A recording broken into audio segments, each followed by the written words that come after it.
બીનાની રસોઈમાં આજે આપણે રવામાંથી બનતી સ્ટફિંગવાળી 3 વસ્તુઓ જોઈએ છીએ. ચલો તો એના માટે શરૂ કરીએ. 1 વાટકી રવો અને 1.5 વાટકી જેટલી છાશ ખાટી લીધી છે. થોડું ખીરું ઘટ્યું હતું. જો તમે આ જ માપથી અને આટલી વસ્તુ બનાવવા ઈચ્છતા હોય તો 1.5 વાટકી માપ લેજો. અને એમાં થોડી મેથીના દાણા નાખવાથી તેનું ફર્મેશન સારું આવે છે. ઢાંકી અને મૂકી દઈએ અને સ્ટફિંગ રેડી કરીએ. તો બાફેલા બટેટામાં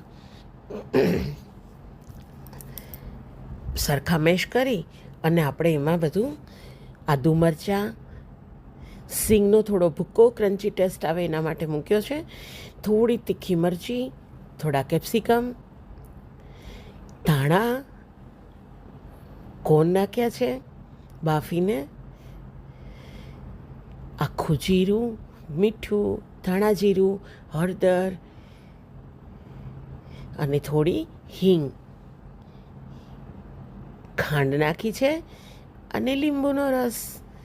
ચટપટો ટેસ્ટ તો જોઈએ ને, એટલા માટે ખાંડ અને લીંબુ. તમારી પાસે આમચૂર હોય તો તમે આમચૂર પણ વાપરી શકો છો, તો બટેટા ઢીલા નહીં પડે. મારે સેજ ઢીલું થઈ ગયેલું છે. જુઓ, હવે હું એની પેટી વાળું છું પણ વળતી નથી, ટીકી વાળું છું.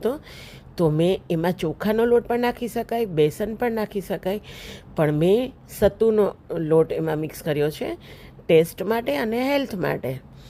તો સત્તુના લોટથી આપણે ફરીથી આપણે સ્ટફિંગને રેડી કરીશું.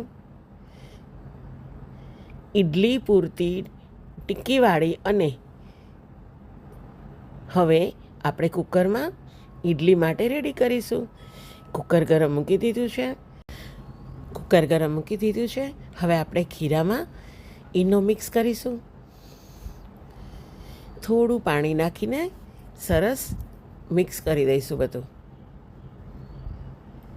આપણે બેટરની અંદર હજી મીઠું અને થોડું આખું જીરું મિક્સ કરીશું, એટલે આપણું બેટર રેડી.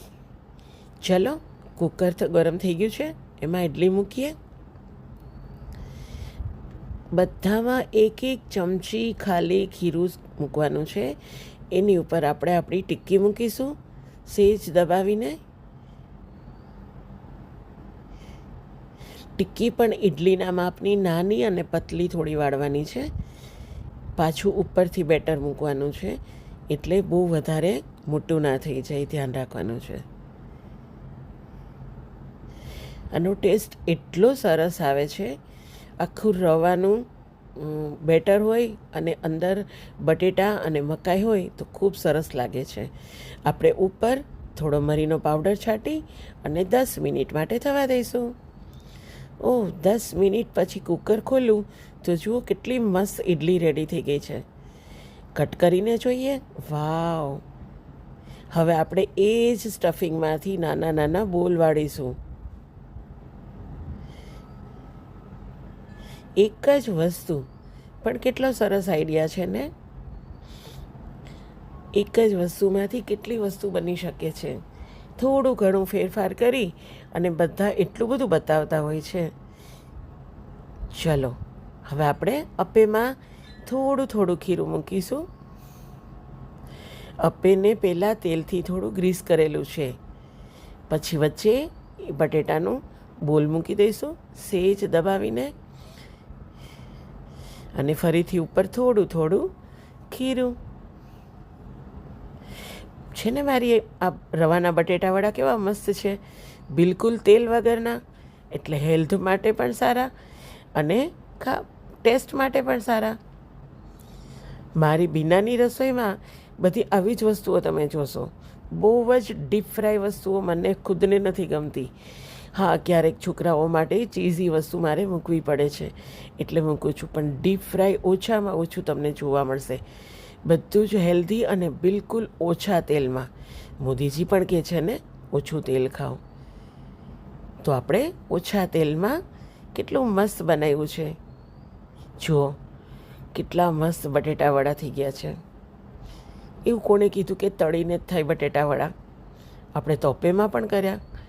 ઉપરથી કડક અને અંદરથી એકદમ સોફ્ટ.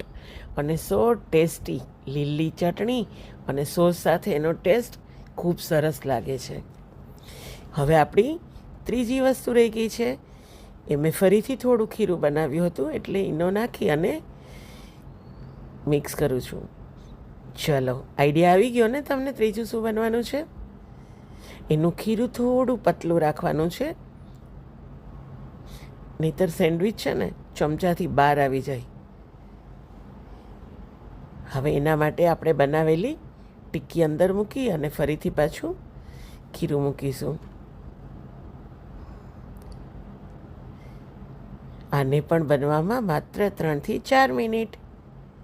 અને શું મસ્ત ઓછા તેલની ટેસ્ટી વસ્તુ રેડી થઈ ગઈ છે.